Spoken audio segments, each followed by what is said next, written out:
يلا بينا نكمل شغل. ايه هو بقى موضوع ريسك اسسمنت دوت او تقييم المخاطر؟ ده يعتبر من اهم الموضوعات ومن اهم المسؤوليات من اهم الموضوعات ومن اهم المسؤوليات اللي لازم يكون مسؤول السلامة والصحة المهنية يكون عارفها. اللي مشاركته فيها ايه؟ مشاركة فعالة. هل مسؤول السيفتي هو بيعمل ريسك اسسمنت؟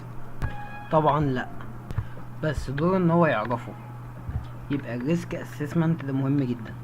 تخيل كده تمثيل، يعني ان المخاطر الموجودة عندك في الموقع انها مطبات اللي موجودة عندك في الشارع، مطبات وحفر موجودة على الطريق. لو انت ماشي بعربية ولبست في حفرة او بمطب بسرعة عالية، ايه اللي هيحصل؟ وانت اصلا مشوفتش مكان المطبات ولبست المطب، اللي هيحصل او اللي هيحصل حادثة. زي انك لبست في حفرة كبيرة، العربية يا اما ايه هتقلب، لو حفرة كبيرة اوي هتقع جوه الحفرة. ذلك الحال تقييم مخاطر التلاتة دي، اللي هي تعرف، تقييم، تحكم. انا لو مش شايف المخاطر اللي موجودة عندي في الموقع او الشغلانة اللي انا طالع عليها، لو انا مش شايف المخاطر، ايه اللي هيحصل؟ هيتعرض العامل دي للمخاطر ديت هيتعرض العامل للمخاطر ديت وهيحصل حادث او اصابة ممكن تصل الى وفيات. تعال بقى للمطبات.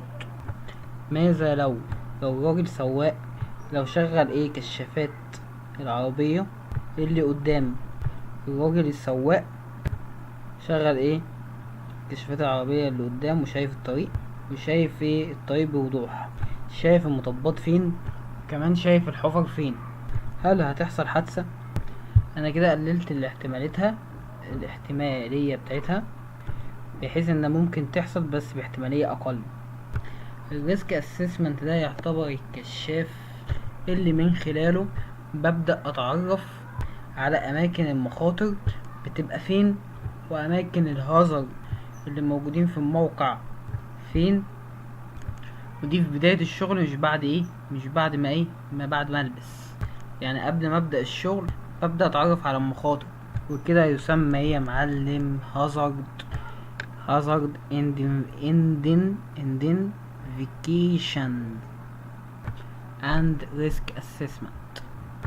لو انا اتعرفت على اماكن الخطر فين، مش هقدر اتفاداها او ابدا احط وسائل تحكم وسيطرة عليها.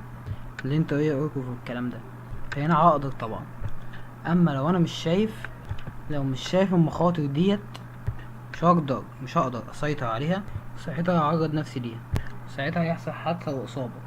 فده كده وظيفة الريسك اسسمنت. هو الكشاف اللي قبل ما ابدا الشغل بينور لي.